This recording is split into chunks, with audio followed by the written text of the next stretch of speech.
Of it clogged the vent. This caused temperatures to drop, encouraging microbial growth and transforming the once pristine blue water into a murky orange-yellow. As for geysers, none are more celebrated than Old Faithful. It earned its name in the late 19th century due to its remarkably consistent eruptions. More active than other geysers in the park, it erupts approximately 20 times per day. These spectacular displays last for 1 to 5 minutes, sending fountains of scalding water soaring as high as 180 feet into the air. And of course, no discussion of Yellowstone is complete without mentioning the Yellowstone supervolcano. These geological behemoths form when massive quantities of magma struggle to escape from deep beneath the Earth's surface. Sometimes the magma becomes trapped, unable to break through the planet's crust. This leads to the formation of enormous, pressurized magma pools miles below the surface. As pressure builds from the relentless flow of magma, a supereruption eventually occurs. An event you definitely wouldn't want to witness firsthand. Over the past half a century, the Yellowstone cauldron. The ground in Yellowstone has risen almost 3 feet, but there's no need for alarm. Experts assure us this is a natural phenomenon. Periods of dome-shaped uplift are typically followed by a gradual lowering of the caldera. Scientists currently believe that the supervolcano poses no immediate threat of eruption. For a major eruption to occur, the magma inside needs to be at least 50% molten. In Yellowstone's case, that figure hovers around a mere 5 to 15%. Even more encouraging, a recent study suggests this geological hotspot might be entering a period of decline. But even with all the breathing and dome-raising activity, it's important to remember that Yellowstone has experienced at least 3 other supereruptions in its history.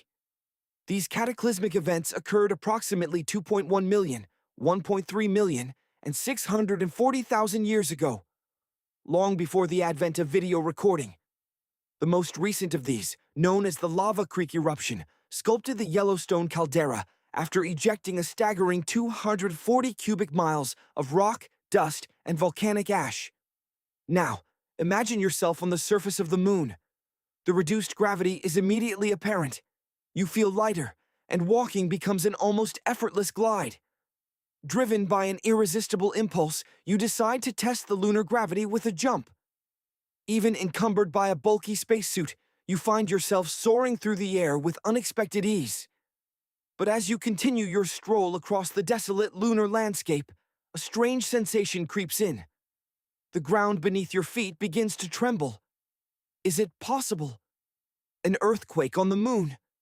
Surprisingly, your intuition proves correct. Moonquakes are a real phenomenon. In fact, there are 4 distinct types of moonquakes, each powerful enough to be detected from vast distances. First, there are deep moonquakes, originating more than 430 miles below the surface. Then come the meteoroid impacts. Thermoquakes occur when the frigid lunar crust expands as the morning sun breaks after the 2-week-long, utterly freezing lunar night. Finally, there are shallow moonquakes. These are the only type that bear a resemblance to earthquakes on Earth.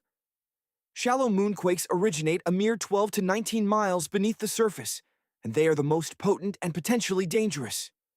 Between 1972 and 1977, the Apollo Seismic Network documented 28 such moonquakes.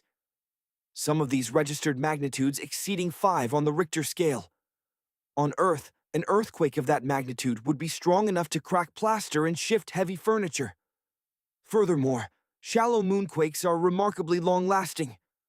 Once initiated, they can persist for up to 10 minutes, a stark contrast to the average earthquake, which typically lasts only 10 to 30 seconds. Scientists remain uncertain about the precise causes and locations of shallow moonquakes. One prevailing theory suggests they occur along the rims of large, relatively young craters, which may be prone to occasional slumping. Interestingly, the Moon and Earth aren't the only celestial bodies where seismic activity occurs. Earthquakes, or tremors, can be triggered by volcanic eruptions or even meteor impacts. However, the vast majority of earthquakes are caused by the constant movement of our planet's tectonic plates. Earth's surface is composed of 15 to 20 of these constantly shifting plates. As they grind against one another, pressure builds, eventually causing the Earth's crust to fracture. Consider this: San Francisco is currently moving towards Los Angeles.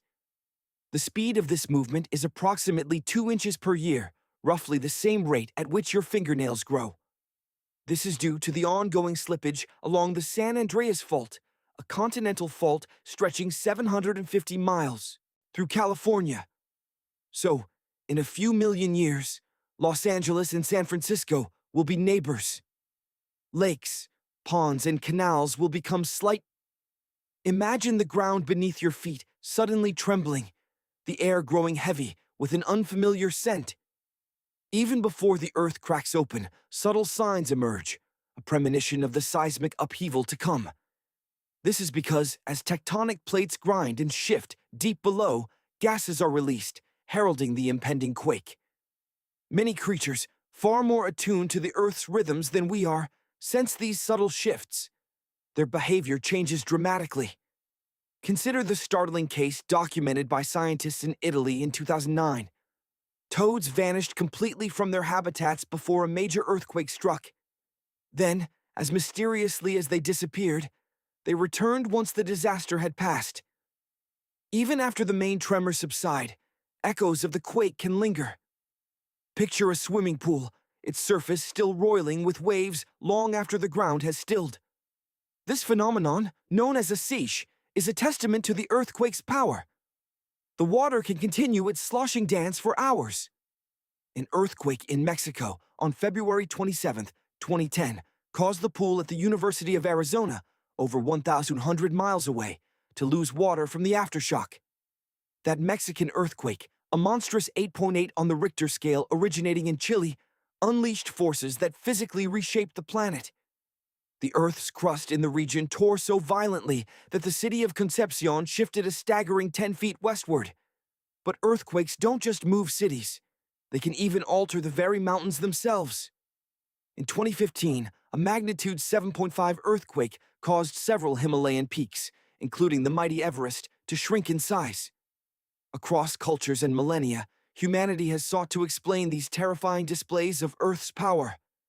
The Japanese, for instance, once believed that earthquakes were the work of Namazu, a colossal catfish dwelling in the mud beneath their islands. When Namazu thrashed, the land trembled. The ancient Greeks attributed earthquakes to Poseidon, the volatile god of the sea. When angered, he would strike the earth with his trident, unleashing seismic fury. Hindu mythology tells of 8 elephants, the very pillars of the world, standing on the back of a giant turtle, which in turn rests upon the coils of an enormous serpent. Each movement of these mythical beasts sends tremors through the earth. Couldn't possibly understand the forces at play beneath their feet. Today, the Icelanders, descendants of those early settlers, are seasoned veterans when it comes to volcanic activity. This is fortunate because their island nation is entering a period of heightened geological unrest. Ecologists and geologists alike suspect that recent eruptions are merely a prelude to decades of increased volcanic activity. The very peninsula that cradles Earth's youngest volcano lies a mere 17 miles southwest of Iceland's capital. After a long period of dormancy, these present-day eruptions serve as a stark reminder that the very forces that birthed Iceland are still very much at work. Recently, a team of scientists unearthed a fascinating historical connection between volcanic eruptions in northern Europe and the ebb and flow of glaciers. Our planet has endured at least 5 major ice ages, prolonged epochs when the average global temperature plummeted. This resulted in the inexorable expansion of ice sheets, blanketing vast swathes of northern Europe and North America. The last ice age concluded approximately 10,000 years ago. Researchers are still working to fully unravel the complex interplay between these glacial periods and volcanic activity. The current hypothesis suggests that the sheer crushing weight of these massive ice sheets disrupts the subterranean flow of magma. But when glaciers retreat, this immense pressure is alleviated, thereby facilitating the upward surge of lava towards the surface, where it erupts in fiery displays. Picture this: the very ground beneath your feet begins to tremble. Long, jagged cracks tear open the Earth's surface. Rivers of molten lava gush forth, cascading down the slopes with terrifying speed. The air is filled with a deafening roar, a symphony of destruction. Rocks and debris are hurled skyward, propelled by unimaginable force. Towering clouds of volcanic gas and ash blot out the sun, plunging the landscape into an eerie twilight. This isn't a scene from a big-budget disaster movie, but a glimpse into the awesome power unleashed when supervolcanoes awaken. While it is unlikely this exact scenario will occur, experts are warily watching Mauna Loa on the island of Hawaii, the world's largest volcano, as it stirs from a long slumber. In 2021, scientists cautiously predicted an imminent eruption, but so far, the giant has remained quiet. The volcano's seismicity continues to fluctuate, with periods of increased activity followed by lulls. It's a waiting game, a constant vigil. That's why experts have been meticulously monitoring geological activity on Hawaii's largest island for quite some time. The Big Island of Hawaii is a volcanic tapestry, woven from the fiery threads of 5 colossal volcanoes. Among them are Kilauea, one of the most active volcanoes on the planet, and Mauna Loa, the behemoth that dominates the island. This gigantic geological feature accounts for nearly half the island's total landmass. The amount of lava Kilauea vents in a single day, Mauna Loa could spew forth in a mere 20 minutes, a feat it accomplished in 1984. While Kilauea, the smaller sibling, has been prone to frequent eruptions, Mauna Loa has remained largely dormant since its last major outburst. However, the Hawaii Volcano Observatory recently detected over 200 minor earthquakes beneath Mauna Loa. This could indicate an increased flow of magma deep within the volcano. It might be waking up. Or not. Only time will tell. If Mauna Loa were to suddenly erupt, lava flows could rapidly reach the ocean and heavily populated tourist destinations, such as Captain Cook, in a matter of hours.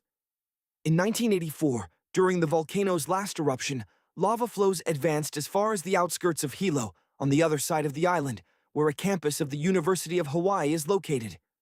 Fortunately, residents had several weeks' warning to prepare for the impending disaster.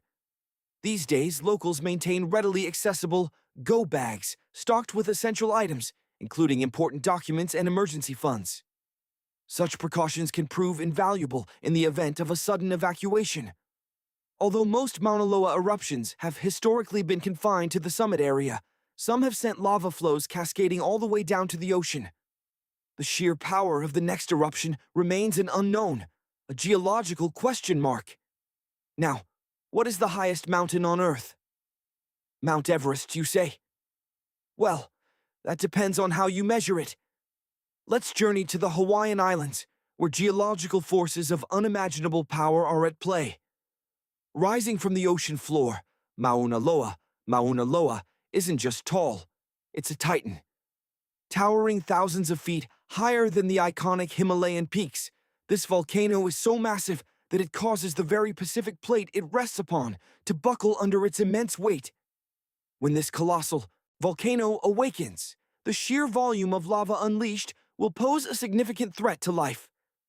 Throughout recorded history, Mauna Loa has maintained a remarkably consistent eruption cycle, occurring roughly every 6 years. Although its last eruption was approximately 4 decades ago, scientists remain vigilant, fully expecting it to erupt once more. Remember the cataclysmic eruption we witnessed earlier? Fortunately, a similar scenario is unlikely with Mauna Loa. The volcanoes of the Big Island, including Mauna Loa, are classified as shield volcanoes, known for their relatively gentle nature. This designation stems from their broad, low profile, resembling a warrior's shield laid flat upon the ground. Shield volcanoes are formed by highly fluid lava that spreads far and wide, creating thinner flows compared to the explosive eruptions of stratovolcanoes. Stratovolcanoes, with their conical shapes, are exemplified by the infamous Krakatoa in Indonesia. Therefore, when Mauna Loa erupts, and it's more a question of when rather than if, we probably won't see towering ash clouds or massive debris fields. The primary danger will be the lava itself. Because Mauna Loa is a shield volcano, its lava is exceptionally fluid and flows in vast quantities, allowing it to travel considerable distances at high speeds. Using sophisticated theoretical vent maps, experts at the Hawaiian Volcano Observatory have meticulously charted potential lava flow paths. They are particularly concerned about the increasing frequency of earthquake swarms, which likely indicate that magma is actively moving beneath the surface. The occurrence of 500 to 600 earthquakes per day is a serious cause for heightened vigilance. However, it's important to note that these seismic events don't necessarily guarantee an imminent eruption. Around a decade ago, a similar surge in earthquake activity suggested an impending event beneath Mauna Loa, but instead of erupting, half of the volcano subtly shifted southward. This shift likely created more space for the magma to reside beneath the surface. Now, let's revisit the catastrophic eruption we observed at the beginning. These are the hallmarks of supervolcanoes, behemoths that have, at least once, unleashed eruptions with a volcanic explosivity index of 8, the highest value ever recorded. Supervolcanoes are often immense, lacking the characteristic cone shape. This is because they typically represent the remnants of colossal magma chambers that once violently discharged, leaving behind a caldera. These geological giants are commonly found above hotspots. Supervolcanoes are capable of producing supereruptions, events that eject more than 240 cubic miles of ash, molten rock, and searing gases into the atmosphere. To put that into perspective, just 4 supereruptions could completely fill the Grand Canyon. Supervolcanoes arise when gargantuan volumes of superheated magma attempt to escape from deep within the Earth. This magma ascends toward the surface but fails to penetrate the crust. Consequently, an enormous pressurized reservoir of bubbling magma accumulates just a few miles beneath the surface. The pressure continues to build as more magma attempts to rise until ultimately a supereruption occurs. The most recent supereruption took place in New Zealand approximately 26,500 years ago. Beneath the surface of Lake Taupo lies a supervolcano that ejected more than 300 cubic miles of ash and pumice into the atmosphere. Imagine 500,000 Great Pyramids of Giza being hurled skyward simultaneously. That's the scale of that eruption. Intriguingly, the Taupo volcano's eruption deviated from the typical pattern. Initially, everything seemed normal. Over 200 square miles of magma had amassed beneath. Imagine a colossal supervolcano, its magma chamber swelling beneath the Earth, the pressure mounting relentlessly. On the surface, the tension is palpable. Then, the inevitable. The rock fractures, and molten lava erupts from the crater with furious intensity. But something unforeseen occurs. A temporary lull. The supervolcano pauses, as if gathering its strength. Only months later, the true cataclysm unfolds. A catastrophic eruption rips through the landscape, sending thousands upon thousands of tons of lava, rock, and ash hurtling skyward, blotting out the sun. The age of supervolcanoes is far from over. Perhaps the most notorious of these geological titans lies beneath Yellowstone National Park. This slumbering creates a vast zone of superheated air close to the ground. When this scorching air mixes violently with cooler air higher up, it forms a whirlwind, a vortex that sucks up burning debris and flames. The most powerful of these firenadoes can reach hundreds of feet into the sky, a truly awe-inspiring and dangerous sight. Venture to Gold Hill, Oregon, and you'll find the House of Mystery, a place that seems to defy the very laws of physics. Visitors find themselves unable to stand upright, constantly leaning to one side, grasping for balance. Balls inexplicably roll uphill, and a broom stands perfectly balanced, defying gravity's pull. Local Native American tribes long ago named this area Forbidden Ground, avoiding it even before the house was built. The owners, recognizing the location's unusual properties, transformed it into a tourist attraction. By cultivating an air of mystery and spreading tales through newspapers and the internet, they created the perfect anomaly. Or so it seems.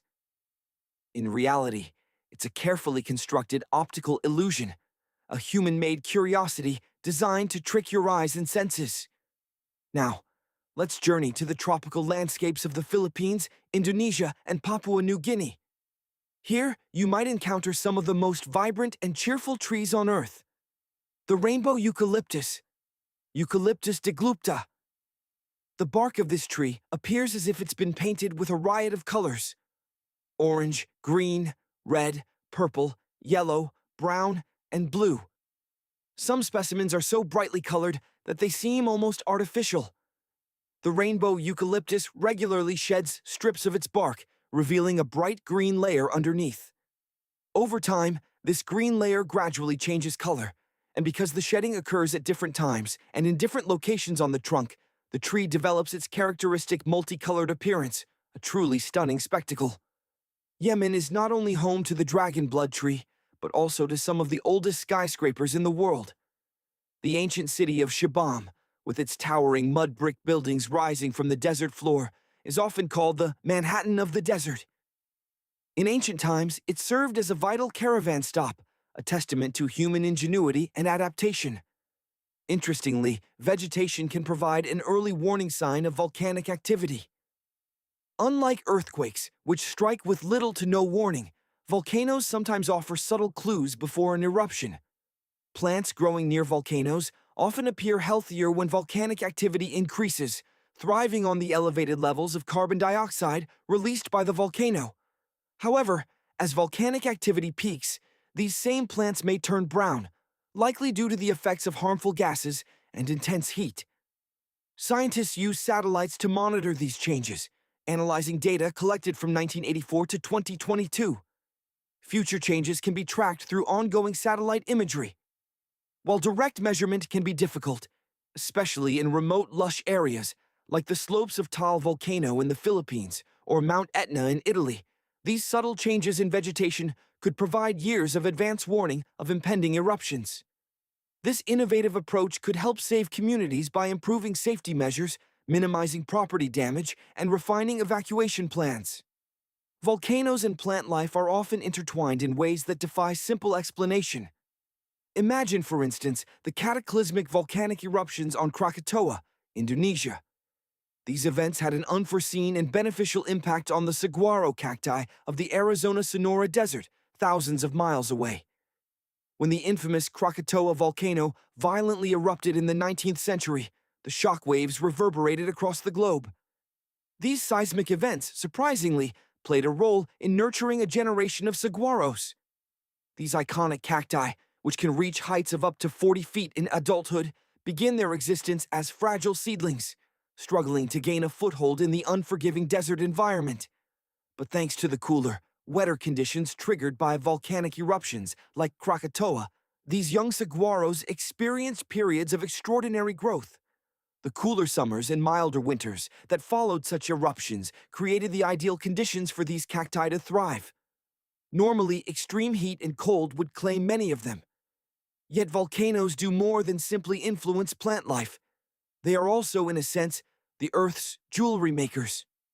Deep within the fiery heart of a volcano, the conditions are perfect for the formation of dazzling gems. When volcanoes erupt, they can bring these treasures to the surface. One of the most celebrated gems created by volcanic activity is the diamond. Diamonds are typically found in a rare type of volcanic rock known as kimberlite. Kimberlite forms deep within the earth, under immense pressure and extreme temperatures, over millions of years. Kimberlite eruptions, though relatively small, are powerful volcanic events that haul diamonds from the Earth's depths. These eruptions created the sources for many of today's diamond mines. These eruptions didn't occur randomly across the globe. They originated from the stable cores of continents, known as cratons. Picture them bursting forth from as deep as 75 miles underground, fueled by a volatile combination of carbon dioxide and water. They were like natural rockets blasting through the Earth's crust to create carrot-shaped channels filled with diamond-laden rocks. Recently, scientists have explored the reasons behind these eruptions.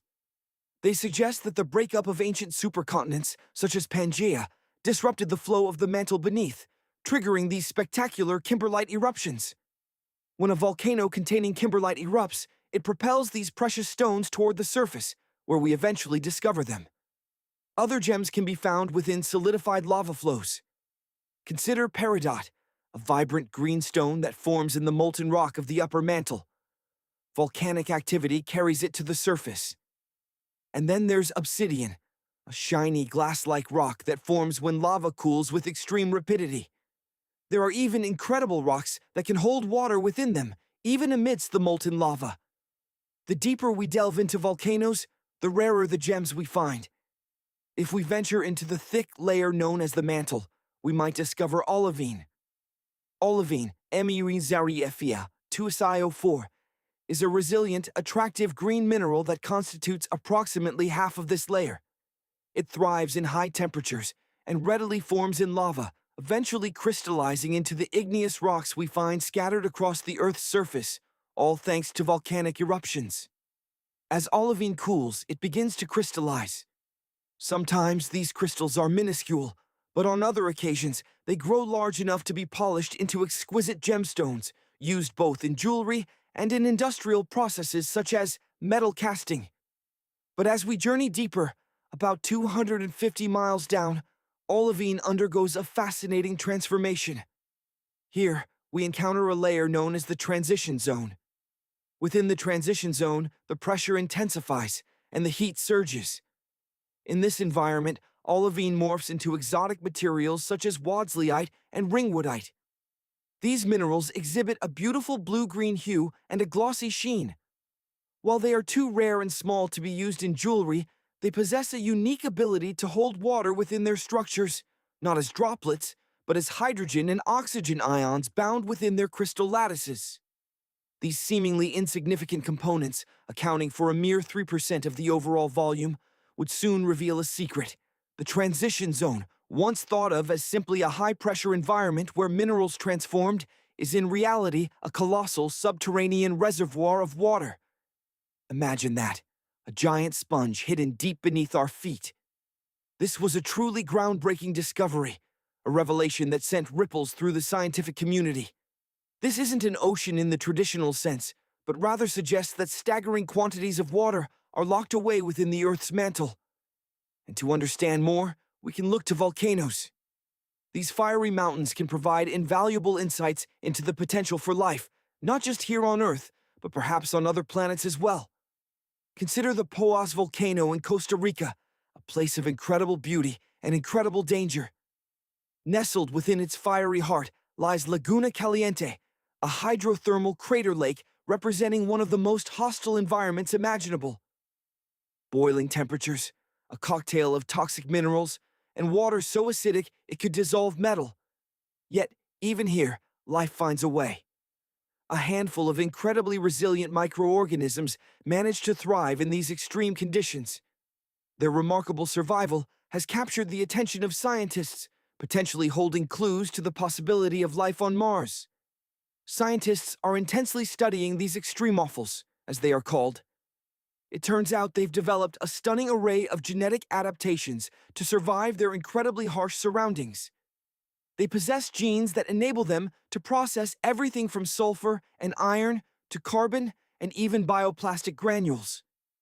These adaptations could prove vital in understanding how life might persist in environments as challenging as the Martian surface.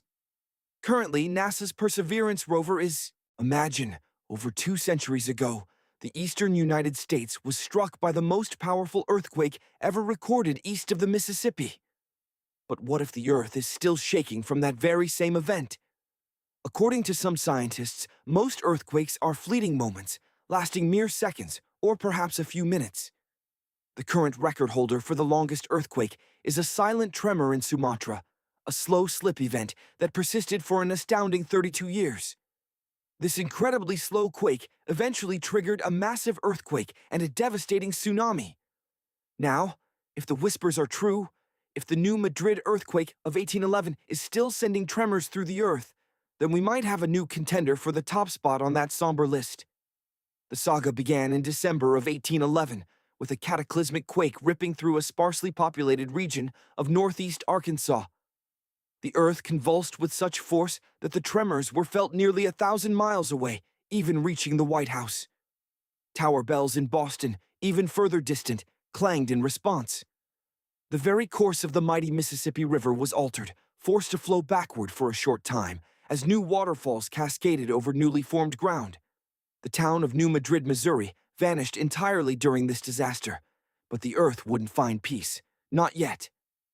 The tremors continued until the end of January the following year, when the situation escalated dramatically. Another massive quake struck, this time near the confluence of the Ohio and Mississippi rivers, right in the heart of the Missouri Bootheel. Geologists believe this was a rupture along the new Madrid fault, adding even more stress to the nearby Reelfoot fault. Just when the inhabitants thought the worst had passed, 2 more weeks of trembling ground followed. The Reelfoot fault buckled deep beneath New Madrid, down into Tennessee, approximately 15 miles south of the ruined town. The ground swelled and uplifted, creating a Reelfoot lake. Steamboats navigating the river found themselves amidst a chaotic scene. Thousands of trees bobbing in the water, acres of woods torn asunder by the relentless quake. In St. Louis, Missouri, some 160 miles distant, buildings sustained severe damage and chimneys toppled. Even in Cincinnati, Ohio, 400 miles away, people felt the unmistakable shudder of the earth. Amazingly, individuals as far away as Montreal, Canada, over 1,000 miles distant, felt the ground move. Since 1974, seismologists have recorded approximately 200 minor earthquakes annually within the new Madrid seismic zone. Some researchers posit that as much as 30% of these could be aftershocks from those monumental quakes of 1811 and 1812. In regions of the United States where significant tectonic activity is rare, these aftershocks could persist for years, perhaps even centuries, after the initial cataclysm. Aftershocks represent the Earth's method of releasing the pent-up stress accumulated from the primary quake. When the ground convulses during the initial earthquake, it places immense pressure on the surrounding rock formations. When these rocks reach their breaking point, they fracture, triggering further shaking, the aftershock. These can be particularly intense immediately following the main quake, but tend to diminish over time. However, not all scientists are in agreement that these contemporary earthquakes are linked to the events of 2 centuries ago. We often associate faults with the boundaries where Earth's plates collide, but a complex network of faults lies hidden beneath the center of the North American plate. These faults are remnants from 750 million years ago, when North America was part of a supercontinent called Rodinia. As Rodinia fragmented, it left behind these rifts, weaknesses in the Earth's crust that extend deep beneath the modern Midwest. This could potentially explain the ongoing seismic activity. To resolve this debate, an international team of geologists undertook a fresh examination of 3 major earthquakes that shook North America. They employed a novel mathematical method called the nearest neighbor approach. This method suggests that if earthquakes occur too closely in space, time, and magnitude to be considered independent background events, one can be assumed to have triggered the other. Depending on the interpretation of the data, somewhere between 10% and 65% of the recent quakes in the region might be aftershocks of those historic earthquakes. Furthermore, a massive quake that struck Charleston, South Carolina, at the close of the 19th century could account for as much as 72% of the earthquakes in that area since then.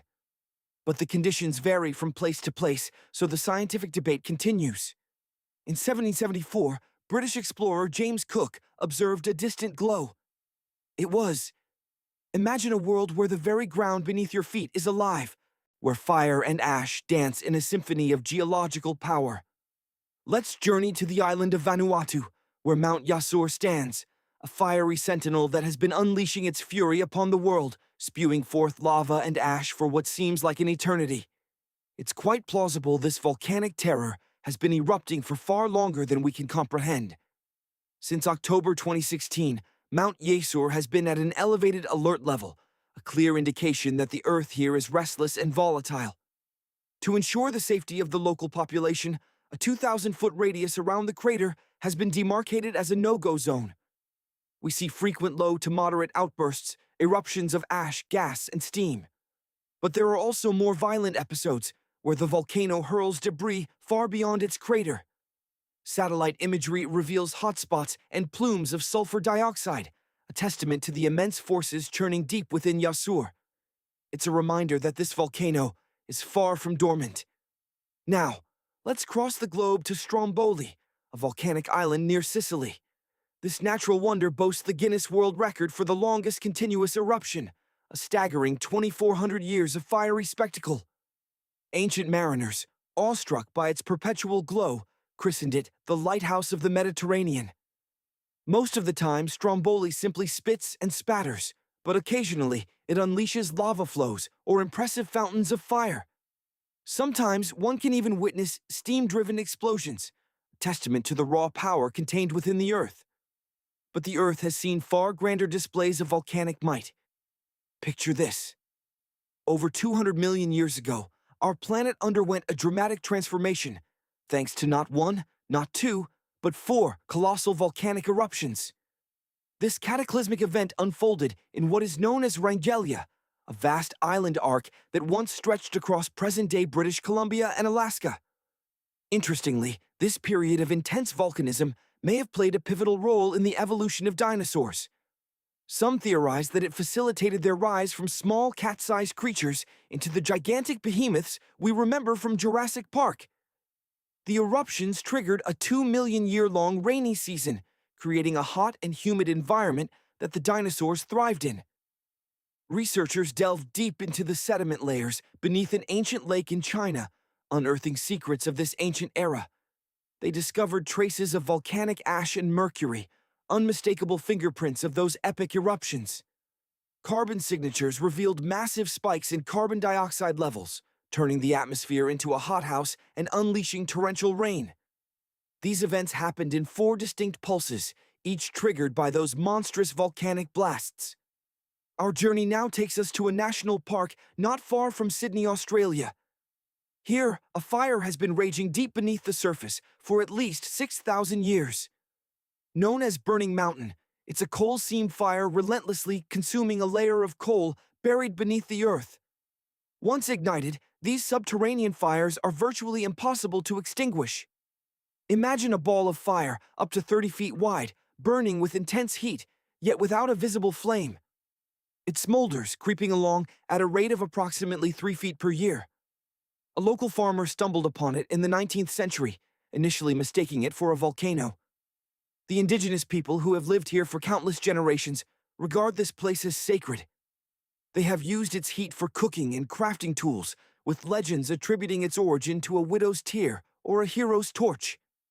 However, scientists suggest a more mundane explanation, a lightning strike or the spontaneous combustion of coal, similar to a barbecue grill left out in the summer sun. Some even speculate that this fire has been burning since before the dinosaurs roamed the earth. The truth is, no one knows for sure how long this mountain will continue to burn, nor in which direction it will advance. Currently, the coal reserves possess enough oxygen to fuel the fire for centuries, perhaps even millennia, without any human interference. The fire is essentially turning the mountain into a giant oven, causing it to crack and crumble, thereby allowing even more oxygen to penetrate and feed the flames. Even if humans intervene, extinguishing these coal seam fires would require immense quantities of water and liquid nitrogen. Several years ago, explorers observed that the smoldering fire was edging perilously close to a cliff. Florida lies a place shrouded in mystery. A blue hole.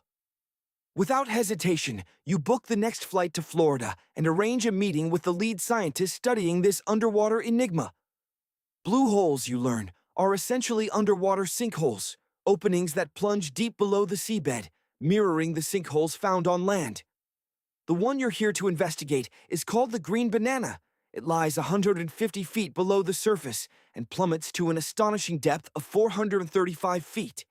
Equipped with specialized diving gear, you descend with the research team into the depths. The ocean floor here is barren, seemingly devoid of life. Then, suddenly, the blue hole appears before you, a vibrant oasis in an otherwise desolate landscape. A surge of surprise courses through you and the other scientists. The hole teems with life. Sea turtles glide gracefully past, and even sharks circle, their movements languid and unthreatening. As you venture deeper, the passage narrows, making navigation difficult. But the team is careful, mindful of the delicate ecosystem surrounding them. Corals of every color imaginable, sponges and mollusks cling to the walls. Samples are collected for further study back in the lab. Blue holes, you discover, are remarkably rich in nutrients, supporting a diverse range of marine life. They are relatively common and, under normal circumstances, pose no threat. After careful consideration of all the data, a conclusion is reached. The holes off the Californian coast are something else entirely. The mystery endures. Music. Now, let's journey to Indonesia, where we find the Kawah Ijen volcano. But this is no ordinary volcano spewing black smoke and fiery red lava. Instead, this geological oddity erupts with electric blue flames and lava. This mesmerizing phenomenon is due to the extraordinarily high levels of sulfur present in the volcano. When sulfuric gases come into contact with the scorching air and are ignited by the molten lava, they burn with an otherworldly blue hue. This spectacle is best witnessed at night, but the pungent smell of sulfur permeates the air throughout the day. Adding to the volcano's unique character, the world's largest acidic lake resides within its crater. Next, we travel to the Middle East and the Dead Sea. This body of water possesses an exceptionally high concentration of salt and minerals. Swimming is nearly impossible due to the buoyancy, but people flock here to experience the therapeutic effects of the water's unique chemical composition. Floating effortlessly on the surface is an unparalleled form of relaxation. The Dead Sea earned its ominous name because its extreme salinity prevents most macroscopic organisms from surviving. Only a few specialized bacteria and fungi can tolerate the harsh environment. Remarkably, it's also the lowest point of elevation on land, sitting at approximately 1,400 feet below sea level. Our journey continues to Mexico, where an underground crystal cave exists, a realm that seems to belong to another world. Located nearly 1,000 feet beneath the surface, this cave is filled with colossal crystals, some reaching lengths of 35 feet and weighing up to a staggering 55 tons. These are among the largest crystals ever discovered on Earth. Finally, we find ourselves at Lanty Beach, a seemingly endless expanse of white sand dunes and azure waters. But don't be fooled by the tropical appearance. This beach is located in Scotland. Consequently, it often appears as a landscape of moody beauty. During May and June, the beach offers a brief respite of sunshine, but in December, it receives a mere hour of sunlight per day, rendering it a dramatic monochrome spectacle. Our final stop is in Georgia, USA, where we find the Georgia Guidestones. This enigmatic monument consists of a collection of giant granite stones arranged in a star pattern. The stones are inscribed with messages in 8 different languages, including Hindi, Chinese, and Swahili. The monument also features an astronomical calendar. Erected in 1980, its creators remain shrouded in mystery. Let's journey to sunny California, where Sequoia National Park safeguards the awe-inspiring giant forest. Imagine a realm dominated by colossal trees, some having stood for thousands of years. Over 8,000 of these arboreal giants reign supreme here, including 10 of the largest living plants on our planet. Consider General Sherman, Sequoia dendron giganteum, a sequoia estimated to be a staggering 2,700 years old. This ancient behemoth is recognized as the world's largest known living tree when measured by volume. An absolutely stunning testament to time. Now, picture the enigmatic stone heads of Easter Island standing silently for hundreds of years. The purpose of these monoliths remains shrouded in mystery. Some scientists hypothesize that the local people believed these statues would enrich the soil, granting bountiful harvests. Intriguingly, soil analysis supports this theory, revealing that the land surrounding the heads is indeed the most fertile on the island. The very chemical composition of the soil seems to have been affected. Our journey continues to Pamukkale, Turkey, where ancient hot springs cascade over the edge, creating a mesmerizing spectacle. The unique mineral composition of the water gives it a magical appearance. But these waters offer more than just visual delight. They are also believed to possess therapeutic properties, cleansing both body and mind. Next, we find ourselves in Saudi Arabia, gazing upon a colossal rock cleaved perfectly in two. The two sections stand parallel, a seemingly impossible formation. What sets Al Nasla rock formation apart is its natural origin. This wasn't the work of human hands, but rather the result of nature's patient artistry over countless millennia. Imagine a scene in Antarctica, where a river of crimson appears to stain the pristine white landscape. This isn't a scene from a science fiction film, but rather blood falls, a natural phenomenon. The eerie color is caused by extremely salty water, rich in iron oxide, seeping from beneath the glacier. This creates a startling visual contrast in one of the most remote places on Earth. In early May 2018, the skies over New England bore witness to a terrifying spectacle: a super long-track tornado. This dangerous natural phenomenon originated near Charleston, New Hampshire, and tore a path towards the town of Webster in Merrimack County. In a mere 33 minutes, the tornado traversed 36 miles, securing its place as the third longest-track tornado in New England's recorded history. Now, let's travel to the Philippines, where the crystal-clear waters of Palawan province beckon. Here, in the municipality of Coron, white sandy beaches fringe an underwater world teeming with life. Small boats navigate through breathtaking scenery, offering glimpses of paradise on Earth. Far out in the Atlantic Ocean lies Tristan da Cunha, a remote volcanic archipelago. Its nearest neighbors are Buenos Aires, Argentina, and Cape Town, South Africa, each a staggering distance away. A journey to this isolated haven requires a 7-day voyage by ship. For those seeking complete escape, a stay among the 280 locals offers a true sense of detachment from the rest of the world. During the first week of January 2018, an unusual cold snap gripped the northeast United States. In North Falmouth, Massachusetts, the frigid temperatures caused the Atlantic Ocean to freeze. Incredibly, the ice was so thick that people could walk upon the frozen waves, a sight rarely witnessed. On the shores of Panjin, China, we encounter a beach unlike any other. Red sand stretches as far as the eye can see, drawing tourists from far and wide. This unique coloration is due to a saltwater dwelling plant called Suaeda salsa.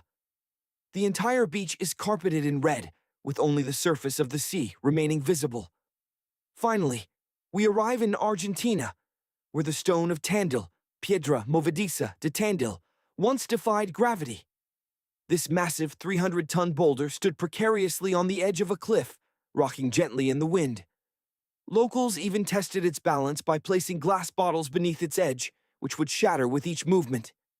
Sadly, this wonder of nature vanished in 1912 when the boulder plunged from its perch, a position it had held for centuries. The people of Tandil mourned the loss, and in 2007, they erected a plastic replica in its place. Today, visitors can still see the famous balancing boulder, a symbol of the town, though it now weighs a mere 9 tons and remains firmly fixed in place.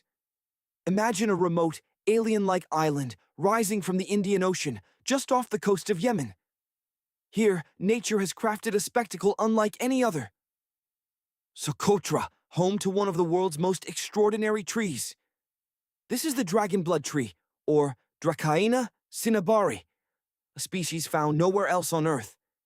In 2008, this unique island was rightfully designated a UNESCO World Heritage Site, a testament to its unparalleled natural beauty. Now, picture this: a towering column of air, swirling with intense heat and light. Don't be alarmed. The apocalypse isn't upon us. What you're witnessing is a fire tornado, also known as a fire whirl or fire twister. This terrifying phenomenon most often occurs during raging wildfires. The immense heat generated by these fires, diligently exploring the Jezero crater rim on Mars. Previously, the search for Martian life focused on areas like ancient streambeds and river deltas.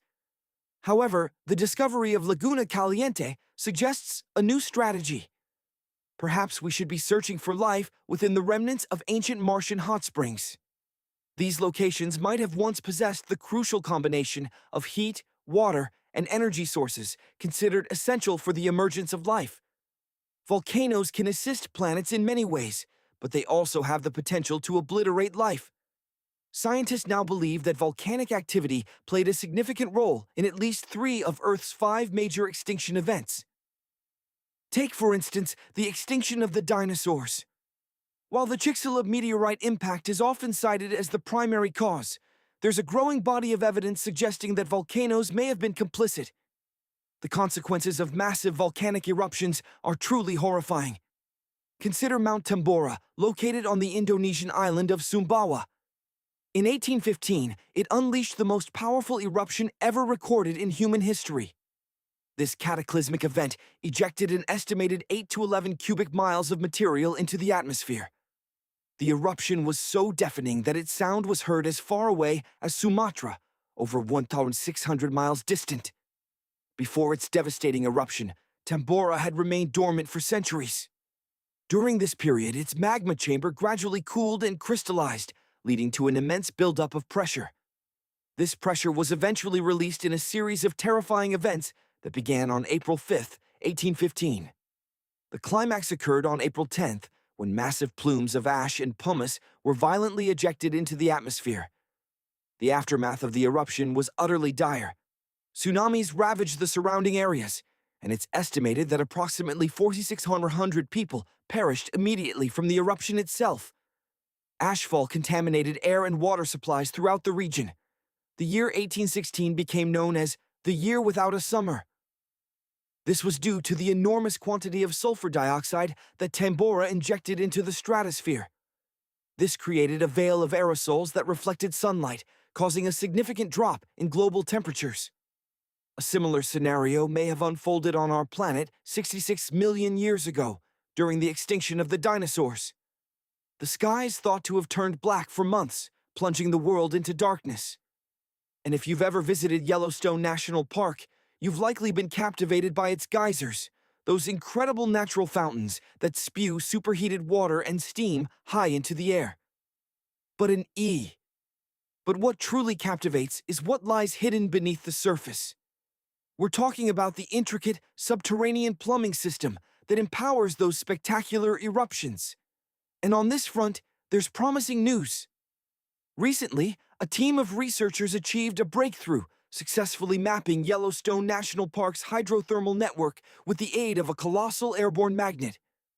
The result? Scientists have meticulously documented these geological wonders in breathtaking detail. Yellowstone is home to the planet's most extensive hydrothermal system, boasting over 10,000 distinct features. Imagine geysers erupting skyward, bubbling mud pots, scalding hot springs, and steaming vents, all nourished by a labyrinth of underground water channels. Deep below, magma heats these waterways, causing the superheated water to surge towards the surface. Intriguingly, much about the inner workings of this complex system remains veiled in mystery. However, these newly generated maps hold the potential to finally illuminate its secrets. Experts suggest that our understanding of Yellowstone possesses a significant subsurface gap, often described as a mystery sandwich. We possess considerable knowledge of the surface features, thanks to direct observation, and we grasp the dynamics of the magmatic and tectonic systems miles below. Yet the processes occurring in the intervening layers have eluded us until now. Let's delve into the mechanics of that airborne magnetic marvel employed in this groundbreaking research. Known as SkyTem, this device was suspended from a helicopter, which then traversed Yellowstone repeatedly, meticulously scanning the terrain below. The core of SkyTem consists of an expansive, 82-foot-wide charged wire loop. Its primary function is to generate a potent electromagnetic field. Due to the varied responses of different materials, such as water and rock, to this electromagnetic field, scientists were able to create unprecedented subsurface maps. This innovative mapping technique enabled researchers to differentiate between magma and bedrock, owing to their distinct magnetic signatures. Moreover, the team gained invaluable insights into how magma and water interact to sculpt those awe-inspiring geological features on the surface. The team secured high-resolution maps extending to depths of approximately 500 to 2,300 feet, complemented by lower-resolution maps revealing activity at depths of up to 1.5 miles. Simultaneously, researchers posit that the hydrothermal system may extend as far as 3 miles beneath the surface. If this holds true, it implies that they have only mapped the upper stratum of Yellowstone's intricate plumbing network. Remember that mystery sandwich. Scientists have a relatively firm grasp of the bottom layer, the tectonic plates and deep fault lines. This understanding is largely due to the park's frequent seismic activity. The numerous earthquakes provide ample opportunities to scrutinize various geological phenomena. For instance, in July 2021, the region was rattled by over 1,000 earthquakes. Today, the research team boasts a significantly enhanced understanding of iconic features such as the Old Faithful Geyser and the Grand Prismatic Spring. They've also discovered that individual hydrothermal features on the surface can be interconnected with others, even those situated as far as 6 miles away. Another intriguing revelation is that, despite the considerable variations in size, shape, color, volatility, and chemical makeup of Yellowstone's geysers and hot springs, they are predominantly fed by remarkably similar underground sources. This implies that the distinguishing characteristics of these features manifest closer to the surface. I'm sure you've seen the emblematic images of Yellowstone, showcasing the Grand Prismatic Spring with its mesmerizing rainbow hues, its edges ablaze with fiery orange. But what gives these hot springs their vibrant colors? Astonishingly, these striking colors originate from microscopic organisms. The temperatures within these springs are so extreme that they could rapidly prove fatal to most life forms. Imagine a place where the water isn't just hot, it's intensely acidic, akin to the corrosive liquid found inside a car battery. Yet even in this extreme environment, life finds a way. Certain heat-loving microbes thrive in these conditions, carving out their own unique existence. The rings of vibrant colors we observe are, in most cases, living carpets of different bacteria, each meticulously adapted to a specific temperature or level of acidity, pH. Consider the Grand Prismatic Spring, an iconic landmark. Its mesmerizing rainbow hues are a clear indication of the diverse microbial communities flourishing within. Beginning at the hot spring center, a stunning aquamarine color dominates. Here, the water temperature soars to a blistering 189 degrees. Situated directly above the underground water source, the heat is simply too intense for even the hardiest of microbes. This explains the clear, almost pristine appearance of the water. The captivating blue color? It's a trick of the light, similar to why our sky appears blue. Sunlight interacts with the water's surface, scattering light waves. Blue light, being more energetic, scatters the most, reflecting back towards our eyes.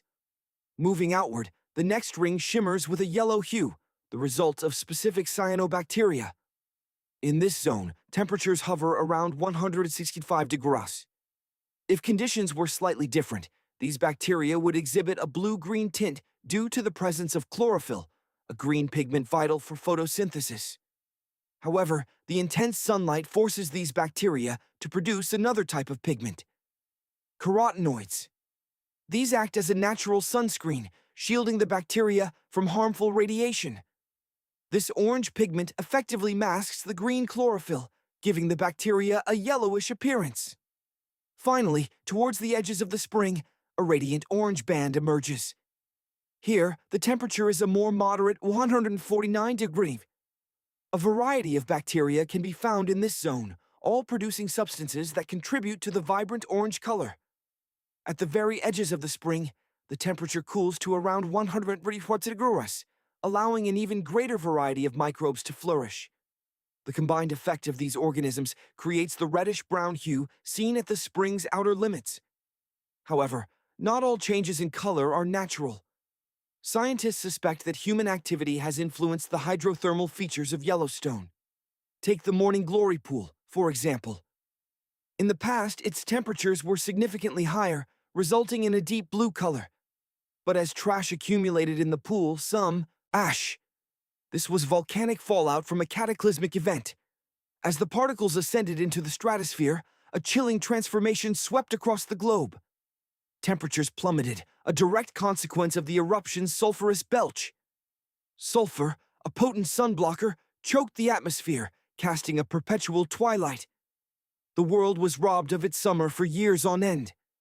Animals, struggling to adapt, found themselves in a desperate fight for survival, food and clean water becoming precious commodities. This wasn't just a large eruption. This was the Gray's Landing super-eruption, a geological nightmare of unimaginable scale. Researchers have described it as colossal, its impact felt across a vast territory. Imagine lava flows, scorching and relentless, paving over an area the size of New Jersey, transforming it into a desolate expanse of volcanic glass. In an instant, the thriving plant life, the foundation of the ecosystem, was utterly annihilated. To put it in perspective, if such an eruption were to occur today, it could bury Colorado, Utah, and Wyoming under 3 feet of toxic volcanic ash. Darkness would descend upon entire regions, and even the heavily populated coastlines would grapple with the pervasive ash cloud. Crops would wither, pastures would be poisoned, and power lines and electrical transformers would succumb to the corrosive fallout. It's a sobering thought, isn't it? A stark reminder of the raw power that lies dormant beneath our feet. Thankfully, such a cataclysm isn't anticipated anytime soon. We have enough on our plate as it is. When we consider active volcanoes, one region inevitably springs to mind: the Ring of Fire, a vast horseshoe-shaped belt encircling the Pacific Ocean. This volatile zone is home to 3/4 of Earth's volcanoes, a testament to the immense geological forces at play. Contrast this with the relative tranquility of Australia, a continent largely devoid of volcanic activity. Even the ancient landmass of Europe enjoys a period of relative calm, or so we hope. But what is the most active volcano in Europe? If you guessed Mount Etna, on the island of Sicily, Italy, you'd be correct. This restless giant has erupted approximately 200 times and has been far from dormant in recent decades. Its most recent display of power occurred in August 2023. This majestic mountain, dominating the Mediterranean landscape, has stood for 500,000 years. However, if we journey north to Iceland, we encounter a far younger, more volatile presence. On July 10, 2023, a new volcano burst into life. In the afternoon, fissures tore open in the ground on a peninsula in the southwest of the island, near a small mountain called Litli Hrutur, meaning Little Ram in the local language. Molten lava soared skyward, accompanied by plumes of gas. This event didn't catch the scientific community off guard. They were well aware of the volcanic activity simmering beneath the surface between the cities of Reykjavik and Grindavik. In fact, eruptions had already occurred during the previous 2 summers, ending 8 centuries of dormancy. In the days leading up to this latest eruption, seismologists, the scientists who study earthquakes, recorded over 12,000 tremors. When the Earth finally split open in July, the fissures stretched for over 1.5 miles. By the following morning, 2 of these fissures had closed, leaving the lava to flow from a single, dominant vent. This vent rapidly grew into an elongated cone, the classic volcano shape we all recognize. Lava filled a vast crater, rising almost 100 feet in the first week alone, and it continues to grow. On the eruption's first night, lava snaked in all directions, its incandescent cinders igniting the dry moss that carpeted the landscape. Local authorities swiftly cordoned off the area, warning of toxic gases and smoke from the burning vegetation. Firefighters battled the flames, and after a week declared the area safe for controlled access. Soon, visitors began to arrive, eager to witness the spectacle of Europe's newest volcano. This form of tourism is well established in Iceland. Drawn from all corners of the globe, people flock to witness active volcanoes. The land of fire and ice is home to over 130 volcanoes, with approximately 30 currently active. But you may be wondering, is volcano tourism in Iceland safe? Imagine a land of fire and ice, where the very ground trembles beneath your feet. We're in Iceland, a volcanic island constantly monitored by the country's authorities. Dozens of seismic stations dot the landscape, their sensitive instruments helping researchers anticipate the next eruption. Emergency services are well prepared, ready to quickly cordon off danger zones when the inevitable occurs. Let's rewind to 2010. A volcano in the island's south, its name a tongue twister for many, erupted with furious intensity. A colossal plume of steam and ash, towering 7 miles into the atmosphere, marked the event. This was no vacation for air travelers. The wind seized the enormous cloud and carried it southeast, disrupting air travel across northern Europe. Many nations grounded flights, closing their airspace for days as a safety precaution. Though the eruption occurred in March, the Earth had been rumbling since January, a clear warning sign to the vigilant seismologists that something was brewing. Now, fast forward to one of the continent's youngest volcanoes. Here, tourist infrastructure is already in place. Visitors leave their vehicles in designated parking areas before embarking on a 5-hour trek. The path culminates at a viewing deck, bringing tourists astonishingly close to the heart of the volcanic activity. They can feel the heat radiating from the crater, a tangible reminder of the raw power beneath their feet. The sight is most breathtaking at night, a spectacle of fire against the dark sky. Safety is paramount. Scientists routinely produce hazard maps, clearly delineating the boundaries of lava fields. As long as visitors adhere to the guidelines, they remain safe from harm. Not long after one eruption began, a dramatic event unfolded. A section of the crater collapsed. Molten rock surged downhill, creating a majestic smoldering river of lava. Scientists classify this particular flow as AA lava, a term borrowed from Hawaiian. This describes basaltic lava characterized by its rough, jagged surface. The flow is a chaotic jumble of broken lava blocks, known as clinkers. These fragments break off as the lava advances, exposing the incandescent, red-hot underbelly. The cooler sections of the lava, in contrast, appear gray and black. As it creeps forward, this type of lava produces a distinctive sound, like shattering glass. About a month after the birth of a new volcano, aerial footage captured an extraordinary phenomenon: a tornado swirling directly above the lava flow. This occurs due to the extreme temperatures in the area. When atmospheric conditions align, a column of superheated air can rapidly transform into a miniature tornado. Scientists had previously observed a similar event during the 2018 eruption of Mount Kilauea in Hawaii. The lava fields of Iceland, Europe's second-largest island, tell the story of the island's very creation. Iceland sits atop the meeting point of the North American and Eurasian tectonic plates. These tectonic plates are colossal rocky fragments that form Earth's outermost layer. Roughly 20 such plates exist, resting upon a partially molten layer of rock. All the lava we witness on the surface originates from this very spot. These plates, in essence, float on molten rock. Their boundaries are inherently unstable. When two plates grind against each other, they unleash tremendous amounts of energy. The formation of volcanoes is just one consequence of this process, creating pathways for molten rock to ascend to the surface. Iceland's formation began approximately 60 million years ago. The tectonic plates beneath the ocean gradually drifted apart.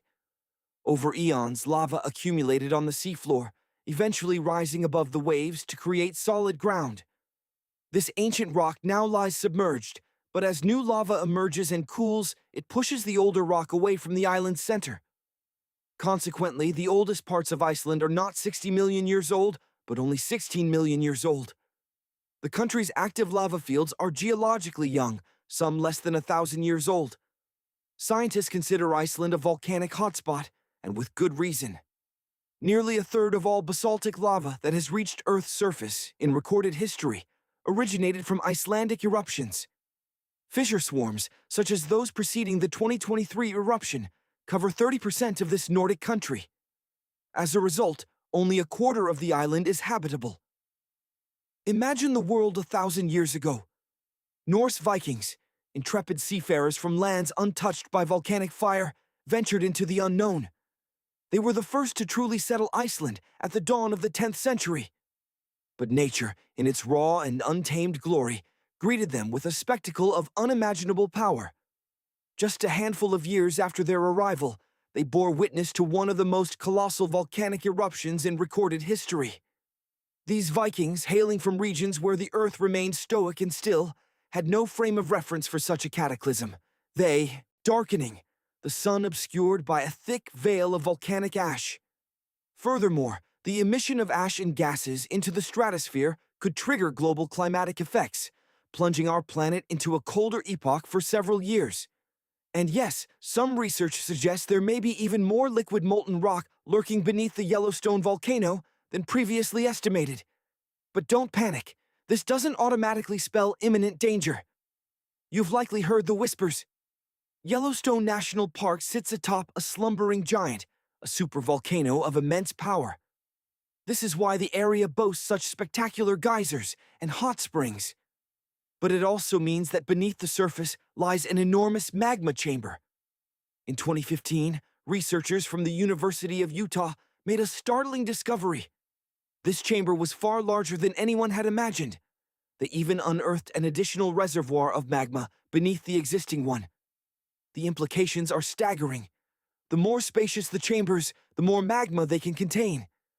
Together, these two reservoirs hold a colossal glob of magma, enough to fill the Grand Canyon not once, but 11 times. But the most unsettling aspect of these magma chambers is their tendency to push against the ground above.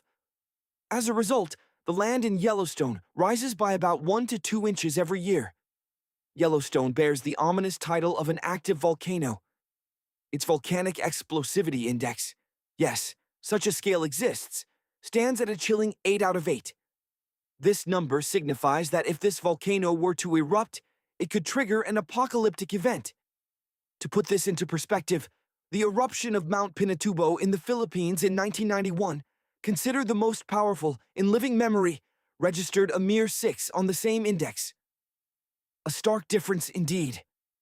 So, is there cause for alarm? In March 2023, the University of Utah seismograph stations recorded 354 earthquakes in the Yellowstone National Park region. While that sounds alarming, consider this. The most significant event that month was a minor earthquake with a magnitude of 3.7. It was part of a swarm of 106 earthquakes that began on March 29th and persisted until the month's end. Earthquakes, it seems, can also come in swarms. Experts assure us that Yellowstone's seismic activity is somewhat more active than usual, but nothing to cause serious concern. Michael Poland, a geophysicist at the Yellowstone Volcano Observatory, asserts that an eruption is not imminent. For such an event to occur, there must be a sufficient quantity of magma ready to erupt beneath the surface, coupled with enough pressure to force that magma upwards. According to Poland, neither of these conditions are currently met. Yellowstone, for now, remains stable. Nevertheless, Poland and his team maintain a vigilant watch over all forms of underground activity, searching for telltale warning signs of potential eruptions. These signs can include the frequency of earthquakes and ground deformation. Thousands of minor earthquakes, combined with drastic changes in the surface of the ground, could raise alarms. The team also monitors the temperature of the park's thermal features, another crucial indicator of potential unrest. Park-wide changes in geyser activity, as well as gas and thermal emissions, are also closely scrutinized. So, despite media claims fueled by the fact that the last eruption occurred 70,000 years ago, experts dismiss the notion that Yellowstone is due for an eruption. They emphasize that volcanoes don't adhere to predictable timelines. This is one of the most common misconceptions surrounding these geological giants. However, if a supereruption were to occur, the immediate dangers of lava flows and earthquakes would likely pale in comparison to the most devastating consequence: ashfall. Imagine a rain of abrasive, suffocating ash blanketing vast swathes of the continent. Let's journey back millions of years and witness the cataclysmic eruptions of the Yellowstone volcano, a geological titan that has shaped the landscape of North America. Over its long history, this supervolcano has unleashed at least 3 super eruptions, events of unimaginable power. The most colossal of these dwarfed even the infamous 1980 eruption of Mount St. Helens in Washington state, exceeding its devastation by a staggering 2,500 times. The most recent of these super eruptions, known as the Lava Creek eruption, carved out the vast Yellowstone caldera we know today. It achieved this by ejecting an unbelievable volume of dust, volcanic ash, and rock high into the atmosphere, blanketing the surrounding lands in a thick, suffocating layer. Recent scientific discoveries have also brought to light 2 previously unknown supereruptions, occurring approximately 9 and 8.7 million years ago. The younger of these 2 is now recognized as the single largest event within the entire Snake River Yellowstone volcanic province, a testament to the immense forces at play beneath the Earth's surface. But what was it like during these ancient eruptions? Since no human eyes witnessed these events firsthand, our understanding is pieced together from the geological evidence left behind. Imagine the prelude to disaster unfolding over millennia. Deep within the Earth, heat relentlessly built up, melting the rock far below the surface. This molten rock accumulated in vast underground chambers, a pressurized concoction of semi-solid rock, magma, water vapor, and a cocktail of gases, including carbon dioxide. As more and more magma surged into these chambers, the land above the volcanic system began to rise, an almost imperceptible swelling that stretched across the landscape.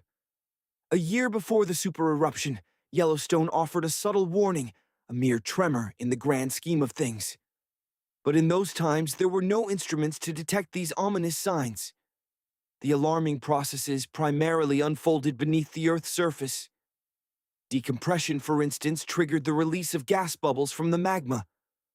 The bursting of these bubbles can often fuel specific types of eruptions, adding to the volatile mix. In the months leading up to the cataclysm, subtle yet increasingly insistent signs emerged. Small-scale earthquakes grew more frequent and intense, rattling the ground around the supervolcano. The ground in many areas became noticeably hotter, radiating heat from the molten depths below. Lakes and groundwater also experienced a rise in temperature, hinting at the impending eruption. Had people been present during this period, they might have observed unusual steam rising from the ground, a ghostly fog clinging to the landscape.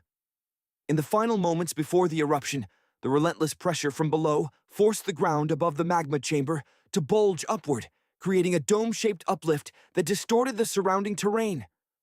Narrow cracks began to appear along the edges of this dome, like fissures in a strained and swollen surface. Visualize the moment you open a soda bottle after vigorously shaking it. A similar process, albeit on a scale of unimaginable magnitude, was unfolding near the volcano. Now, add Mentos to that shaken soda bottle, and you might get a sense of the explosive potential building beneath the surface. Pressure was released through these fractures as gases violently burst forth from the depths. In the immediate moments before the disaster, the ground around the Yellowstone volcano lifted dramatically. Geothermal pools and geysers, normally a spectacle of nature, transformed into scalding cauldrons, their waters heated to boiling temperatures and rendered more acidic than usual. The magma, in its relentless ascent, was nearing the surface. Finally, the breaking point arrived.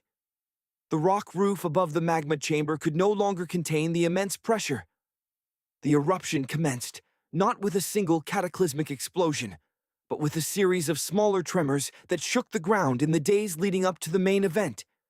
But the true devastation began just minutes before the full eruption. With a deafening roar that echoed across the landscape, a colossal column of lava and ash shot skyward, reaching incredible heights within minutes. A pyroclastic flow, a deadly torrent of unimaginable force, surged across the surrounding area at hurricane speeds. This flow, a fluid mixture of semi-solid lava fragments, volcanic ash, and superheated, expanding gases, resembled a monstrous, scalding avalanche of toxic snow. With temperatures reaching a staggering 1,300 degrees Celsius, 700 degrees Celsius, it incinerated everything in its path, leaving behind a desolate wasteland. For days on end, the volcano continued to spew ash into the atmosphere, blanketing the region in a thick, suffocating shroud. For all living creatures, this ashfall was among the most lethal consequences of the eruption. Volcanic ash, upon inhalation, rapidly transforms into a glassy cement, coating the lungs and airways. Most animals stood little chance of survival, succumbing to asphyxiation. Even the mightiest trees, ancient sentinels of the forest, began to buckle and collapse under the immense weight of the dense, accumulating ash. Imagine the scene. A prehistoric landscape, teeming with life, suddenly plunged into chaos. It took only a matter of days for a suffocating blanket of ash to engulf vast swathes of the land. This wasn't just any giant has unleashed at least 3 mega eruptions in its history, not to mention countless smaller events. Should Yellowstone erupt again with the force it displayed 2.1 million years ago, it would eject over 588 cubic miles of scorching material. To put that into perspective, visualize 65 million replicas of the U.S. Capitol building in Washington, D.C., all fused together into a single incandescent mass. Despite this potential for destruction, scientists assure us that Yellowstone poses no immediate danger. For an eruption to occur, the magma within its caldera must be at least 50% molten. Currently, that figure hovers between a mere 5% and 15%. But Yellowstone is not alone. Our planet is dotted with these potential doomsday devices. There's the Taupo volcano in New Zealand, the Ara caldera in Japan, California's Long Valley caldera, and the colossal Toba caldera in Indonesia. Any one of these could one day unleash a super eruption. Then there are the supervolcanoes that haven't quite earned the title yet. These are volcanoes capable of immense destruction, but which haven't produced eruptions on a truly super scale. Take, for example, Krakatoa in Indonesia. In 1883, this volcano erupted with such force that it tore itself apart. Frigid seawater rushed into its molten interior, creating a catastrophic thermal shock. The resulting explosion was deafening, heard clearly over 2,000 miles away in Australia. It has been called the loudest sound in recorded history. Yet despite the catastrophic consequences, it wasn't powerful enough to be classified as a true super eruption. Now, picture this. You're a marine biologist off the coast of Big Sur, California. You stare, bewildered, at perfect circular holes riddling the ocean floor. What could have created these bizarre formations? You pore over old records and discover that these holes have been around since the 1990s. A 1999 sonar survey revealed over 5,200 holes of these pockmarks, or large holes, scattered across 500 square miles of the seabed. They resemble nothing so much as underwater lunar craters. You assemble your team and prepare a remotely operated vehicle, ROV, for a deep-sea investigation, eager to collect samples and unravel this underwater mystery. The team embarks on the research vessel, heading towards the site. You take your place at the controls, joystick in hand, ready to pilot the ROV into the depths. A teammate carefully lowers the robot into the water, and it begins its descent. Near the surface, everything appears normal. But as the ROV plunges deeper, the pockmarks begin to appear. Suddenly, a flotilla of boats speeds past, rocking your vessel and momentarily disrupting your concentration. You regain focus as the ROV activates its floodlights, cutting through the gloom. The deeper it goes, the murkier the water becomes, and the image resolution degrades. Finally, the ROV reaches the seabed. The holes are smooth, nearly perfect circles. Some of these formations, clearly visible in the sonar scans, measure over 30 feet across and 15 feet deep. You transmit the images to your stunned colleagues aboard the ship. The ROV continues its exploration, revealing even more holes scattered across the ocean floor. Many are too small for the sonar to detect from above. Micro-depressions with unusual tails extending in a consistent direction. Could underwater currents be responsible for their peculiar shape? Everywhere the ROV ventures, new holes appear. After several hours of meticulous exploration, the ROV returns to the surface, laden with samples. The investigation has only just begun. Back in the lab, the team meticulously studies the images captured by the robot. The robot's cameras reveal a disturbing amount of human trash littering the seafloor. Yet, the initial samples collected offer no immediate explanation for the mysterious holes. Despite the fact that a third of these strange depressions are filled with refuse, their origin remains elusive. The night deepens, and one by one, the team members call it a day, heading home to rest. Exhausted but driven, you remain, poring over data, desperate for an answer. Finally, sleep overtakes you right there in the lab. The next morning, as you prepare breakfast, a sudden idea strikes you. Could these holes be vents, releasing gas harmful to marine life? Without hesitation, you rush back to the lab, grab the robot, and set sail. This time, there's no time to gather the team. You're acting on instinct. The robot is deployed once more, descending into the ocean's depths. The initial survey reveals a familiar scene. Holes scattered across the seabed, many filled with trash. Surprisingly, some of these holes now host thriving marine life, with fish and seaweed taking residence. Hours pass as you scan the area, searching for any sign of gas venting. But there are no bubbles, no telltale, streams rising from the seafloor. Then, as you navigate towards a particularly large pockmark, the robot's sensors detect something. Bubbles. They're faint, but definitely there, emanating from a source hidden from view. The robot strains, attempting to reach the source, but it's just out of reach. Frustrated, you bring the robot back to the lab, determined to improve its capabilities. Days later, the robot is relaunched. This time, it's equipped with powerful mechanical arms, designed to lift and move debris. Back at the site of the large pockmark, the bubbling is less intense than before. Carefully, you maneuver the robot's arms, clearing away the surrounding trash. The source is revealed. A cluster of crabs, nestled beside a pile of plastic, are the source of the bubbles. Bingo! Or so it seems. The good news: you found the bubbles.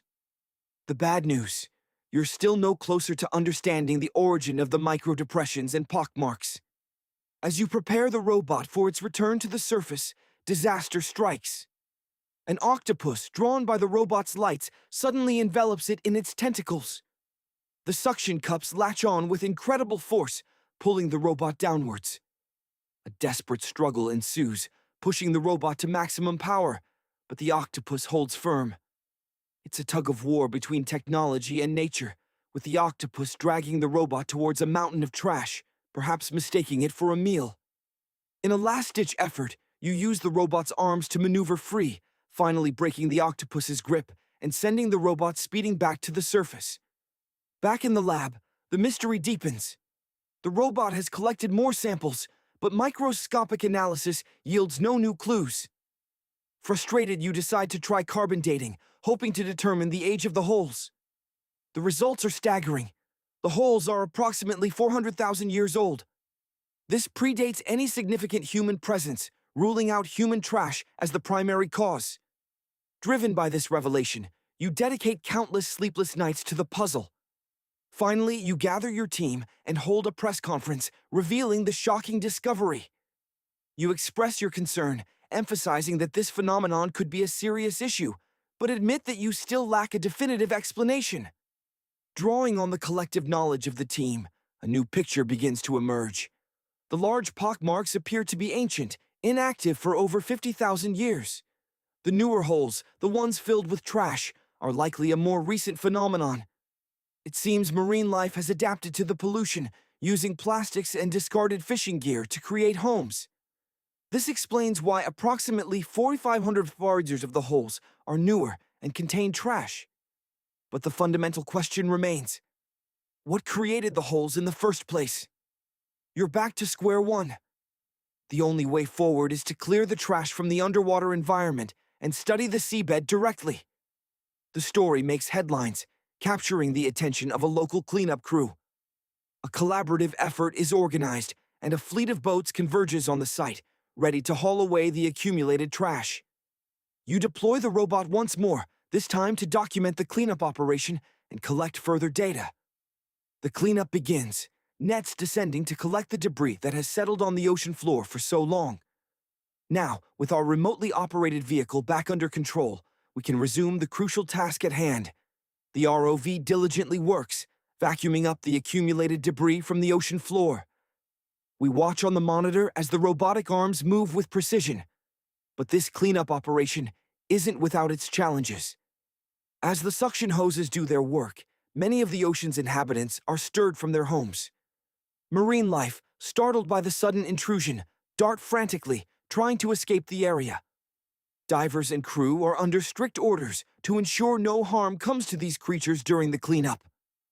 After weeks of relentless effort, the seafloor is almost completely cleared of debris. Another sonar scan is initiated from the surface. The images beamed back are clearer than before, the mysterious holes now sharply defined against the surrounding seabed. But the question remains: what caused these perfectly circular indentations? Driven by the need to find answers, you delve deeper, scouring databases and research papers, trying to find similar occurrences anywhere else on the globe. Then, a lead emerges. On the opposite side of the continent, off the coast of overlooking a small river. Depending on the coal seam's future behavior, we might witness dramatic changes in the coming decades. There could be eruptions of flames and significantly increased heat, or the coal seam could delve deeper, extinguish itself, and simply smolder out. What if all the volcanoes on Earth were to erupt simultaneously? Imagine a world where, instead of a mere handful, some 1,500 volcanoes decide to unleash their fury simultaneously. The cacophony alone would be deafening, a planetary roar accompanying nature's most destructive display. Normally, we might see 10 to 20 volcanoes active on any given day. But what horrors would unfold if they all blew their tops together? Geologists paint a grim picture. Even if only the land-based volcanoes erupted in unison, it would trigger a catastrophic chain reaction, dwarfing any disaster in recorded history. The primary threats: ash and volcanic gases. While the immediate explosions and lava flows would devastate surrounding populations, the true danger lies in the aftermath. Picture this: a suffocating blanket of ash enveloping the entire planet, blotting out the sun. No sunlight means no photosynthesis. Crops would wither and die, leading to mass starvation. Temperatures would plummet, ushering in a new ice age. And this ash cloud? It could linger in our atmosphere for a decade or more. But the ash is only half the story. Imagine torrential acid rain, as volcanic gases like hydrochloric acid and sulfur dioxide mix with the atmosphere, poisoning the land and sea. Groundwater would become toxic. Ocean surfaces would acidify, decimating marine life. Even if humanity managed to survive the initial onslaught, coral reefs would vanish, and countless sea creatures would perish. Scientists have observed similar events on a smaller scale throughout Earth's history. Major volcanic eruptions have been implicated in mass extinction events. When Mount Pinatubo erupted in 1991, it cooled parts of the world for 2 years, but the excess carbon dioxide released by such eruptions could also trap heat, broiling the planet like a giant casserole. Geological records suggest that such events may have occurred in the distant past. During the Cretaceous period, carbon dioxide levels were far higher than they are today, creating a hostile environment for marine life. So, who would survive such a cataclysm? Perhaps only extremophils. Those remarkable organisms that thrive in the harshest conditions, like the boiling hot springs or the crushing depths of undersea vents. As for humanity, our best bet might be hunkering down in underground bunkers until the skies clear, or perhaps constructing massive space stations to house the entire population. But let's be honest, the chances of either of those scenarios playing out are slim. Thankfully, the likelihood of all volcanoes erupting at once is incredibly remote. Why? Because there isn't a single, colossal magma source feeding every volcano on Earth. Each volcanic vent typically has its own isolated reservoir of molten rock. There are a few exceptions, of course. In 1912, Nova Rupta in Alaska erupted alongside another volcano, sharing a common magma source. Scientists have also discovered evidence of magma reservoirs lurking beneath volcanic regions, such as the Taupo volcanic zone in New Zealand. This magma can spread horizontally over considerable distances, but it remains a localized phenomenon. Even if we were to consider all the magma beneath Taupo as a single system, it's not connected to other volcanic areas, like Indonesia or the Philippines. The vast majority of volcanoes operate independently. Their magma originates from various processes, such as mantle decompression or the introduction of water into the mantle through subduction. There is no known mechanism to synchronize all these disparate volcanoes into a simultaneous eruption. That's not to say we won't witness intriguing volcanic activity in the future. Consider the underwater area near British Columbia, where recently some 200 minor earthquakes per hour have been detected deep beneath the Pacific Ocean floor, off the coast of Vancouver Island. Magma is poised to erupt, superheating the surrounding water and causing it to bubble like a shaken soda bottle. However, this particular event is likely to go unnoticed by all but a few scientists. The anticipated eruption will probably occur around 3,000 meters below the ocean surface. Scientists report that the earthquakes range from negative to 4.1 on the Richter scale, meaning that only those in the immediate vicinity would feel any tremors. This unusual activity does, however, provide a rare opportunity to study the Earth's crust. Imagine the seabed, miles beneath the waves. Here, molten rock, magma forged in the Earth's core, pushes its way through the ocean floor. The temperature? A staggering 1,500 degrees Fahrenheit. But as this incandescent liquid bursts forth, contact with the icy grip of the ocean triggers a rapid transformation.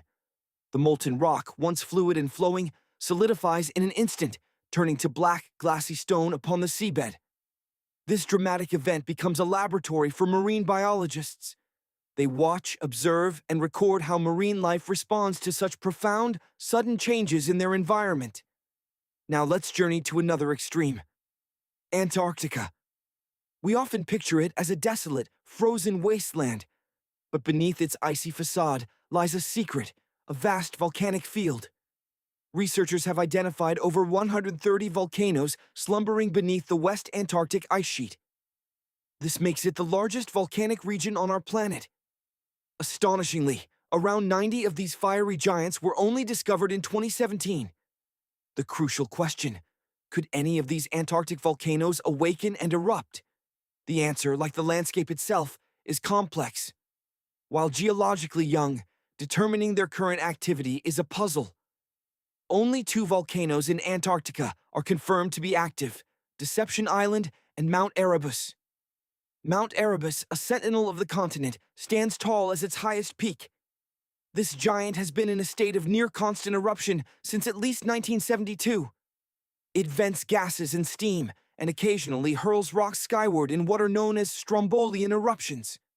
But its most remarkable feature is a persistent lava lake nestled within its crater. This is a rare phenomenon, requiring a delicate balance of specific conditions to keep the surface molten. Erebus is fueled by a steady flow of magma drawn from deep within the Earth's mantle. This continuous supply of molten material keeps the lava lake in existence. Paradoxically, despite its frigid location, Mount Erebus experiences relatively mild temperatures near its summit, thanks to the heat radiating from the volcanic activity. This allows the lava lake to remain liquid, defying the Antarctic cold. Deception Island, another active volcano, last erupted in the 1970s. While currently quiet, it is under constant surveillance for any signs of renewed activity. Beyond these 2 confirmed active sites, Antarctica is riddled with fumaroles, openings in the Earth's crust that release gases and vapors. Sometimes these fumaroles create icy towers that can reach heights of 10 feet, ghostly monuments in a frozen world. But the truly fearsome geological feature is the supervolcano. This type of volcano possesses the potential for eruptions of unimaginable scale and destructive power. Unlike typical volcanoes with a single vent, supervolcanoes conceal vast magma chambers beneath the surface, stretching for tens, even hundreds, of miles in diameter. Their eruptions can unleash catastrophic devastation on a regional scale and even trigger global climate shifts due to the sheer volume of ash and gases injected into the atmosphere. One of the most famous and closely watched supervolcanoes is Yellowstone in the United States. Some scientists believe it is building towards another eruption. Yellowstone has the capacity to unleash a colossal blast, spewing over 240 cubic miles of material into the atmosphere. Trying to predict volcanic behavior is a fool's errand. Volcanoes don't adhere to human calendars or schedules. Eruptions occur when sufficient magma accumulates beneath the surface, and when the pressure becomes great enough to force that magma upwards. Current measurements indicate that these conditions are not met at Yellowstone. While many volcanoes operate on cyclical patterns, this does not mean Yellowstone is overdue for an eruption. In fact, Yellowstone has experienced only 3 major eruptions in the past 2.1 million years. The term supervolcano refers to the size of the formation, not necessarily how frequently it erupts. Yellowstone is under constant, intense monitoring. Scientists track seismicity, ground deformation, thermal emissions, gas and water chemistry, and surface changes. Warning signs of an impending eruption would include thousands of earthquakes occurring over a short period, significant ground deformation, and unusual gas emissions. But for now, Yellowstone remains stable, a sleeping giant holding its breath. For now, let's consider the potential consequences of a major eruption. The dispersion of ash alone could blanket a radius of 500 miles, potentially crippling agriculture in the Midwest and choking waterways. Imagine the sky,